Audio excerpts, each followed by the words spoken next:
Sensation, le MAG. Bonjour à tous, bienvenue sur Sensation en partenariat avec TV78. Je reçois aujourd'hui Laurence Cousin, directrice d'Yvelines Info-Jeunes et Charlotte Beck, coordinatrice du réseau Info-Jeunes des Yvelines. Bonjour. Bonjour. Alors Yvelines Information Jeunesse est implantée sur le département des Yvelines et compte plusieurs centres, plusieurs structures. Quels sont les objectifs au quotidien de l'YIJ ? Alors, c'est un réseau national et qui est né suite à mai 68, en fait. Et l'idée, c'était d'informer tous les jeunes sur tous les sujets qui pouvaient les intéresser. Et qu'est-ce que vous proposez, justement, au sein de ces différentes structures ? Eh bien, on propose principalement de l'information, encore une fois, sur tous les sujets. Donc, ça va des métiers, du choix du métier, de l'accès à la santé, accès aux droits, mobilité européenne et internationale, tous les sujets. Donc, on a un peu les réponses à tout. Le premier niveau d'accès de l'information, qui est accessible localement, qui est gratuit et anonyme. Alors justement, on va tenter de revenir sur les différents points sur lesquels vous pouvez informer les jeunes. Ils peuvent d'ailleurs venir vous voir pour vous poser des questions sur leur avenir, par exemple. Est-ce que beaucoup de jeunes aujourd'hui ont des doutes sur le métier qu'ils veulent exercer plus tard, d'autant plus avec la pandémie qui a frappé la France ? Je ne sais pas si on peut dire que les jeunes ont des doutes. En tout cas, ils ont un fort besoin d'accompagnement. Ils ont besoin d'être rassurés.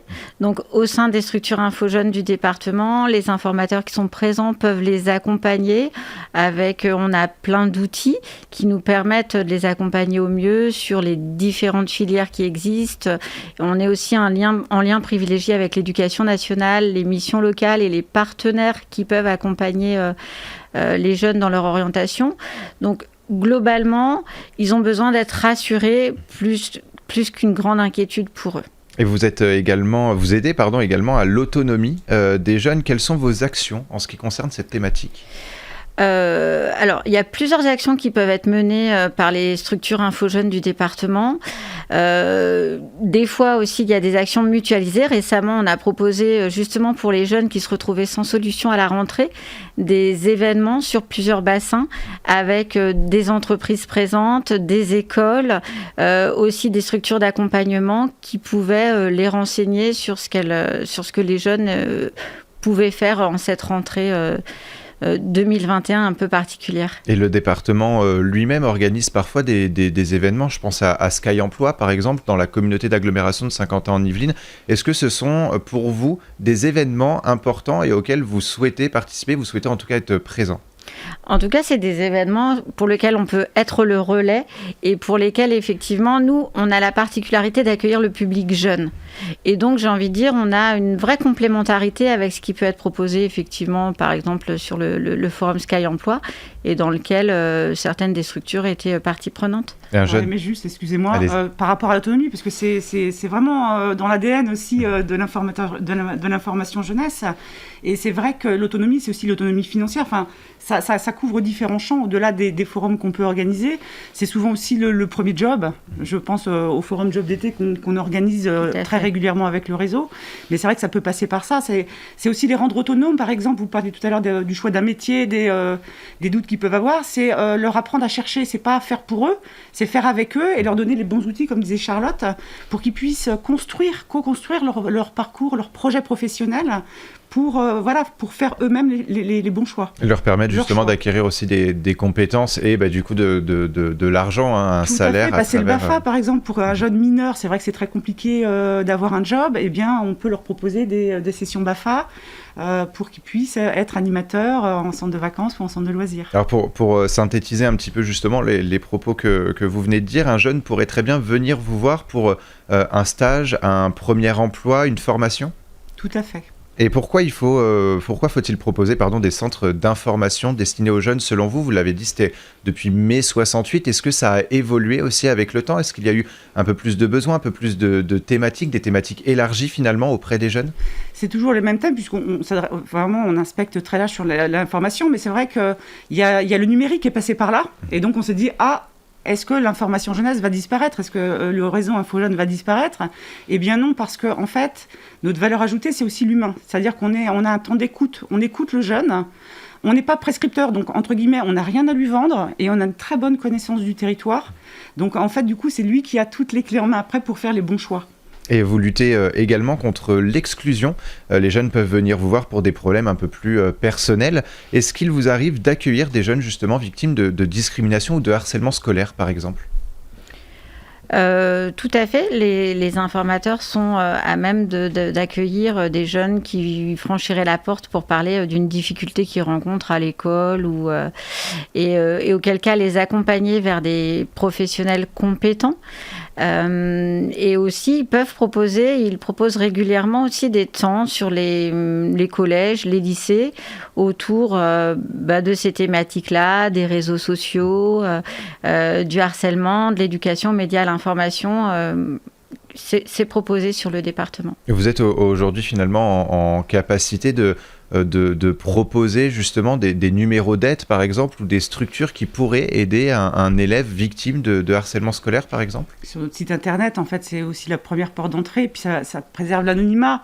C'est vrai que les jeunes peuvent avoir des difficultés à dire les choses. C'est vrai que c'est quand même, ça reste tabou, et c'est vrai que même si nous on essaye d'aller vers eux, c'est pas toujours évident. Donc quelquefois c'est j'ai un copain qui vit telle situation, ou les parents qui s'informent pour leurs enfants. Donc ça, c'est vrai que le site internet, c'est la première porte d'entrée, et on le voit dans les statistiques, notamment avec cette période Covid dont vous avez parlé. C'est vrai que de difficultés psychologiques, par exemple aussi, il y a du harcèlement, mais il y a aussi l'isolement qu'a créé le confinement, qui fait qu'ils ont besoin de parler. Et que du coup, c'est vrai que c'est une des premières questionnements qu'on peut voir sur notre site internet, donc les points d'accueil des coups de jeunes ou d'autres professionnels qui peuvent, des numéros verts bien sûr également, qui peuvent les accompagner et les écouter. Et c'était important pour vous justement de proposer aussi cette aide, finalement, cette information justement pour se retourner vers d'autres structures. C'est un rôle important pour vous ? Ah oui, on est relais, on crée du lien en fait, et ça c'est essentiel. Et effectivement, nous on est plutôt généraliste de l'information, donc l'idée c'est vraiment de passer la main sur des professionnels très localement, puisqu'il faut que ce soit accessible aussi. Et sur votre site internet, justement, vous avez publié un article sur la contraception féminine. Alors quand on parle d'information pour les jeunes, à destination des jeunes, on doit comprendre l'information sur toutes les thématiques qui sont liées de près ou de loin aux jeunes ? Complètement. Bonne réponse. Et le harcèlement, la violence, la discrimination, on les retrouve souvent dans les établissements scolaires.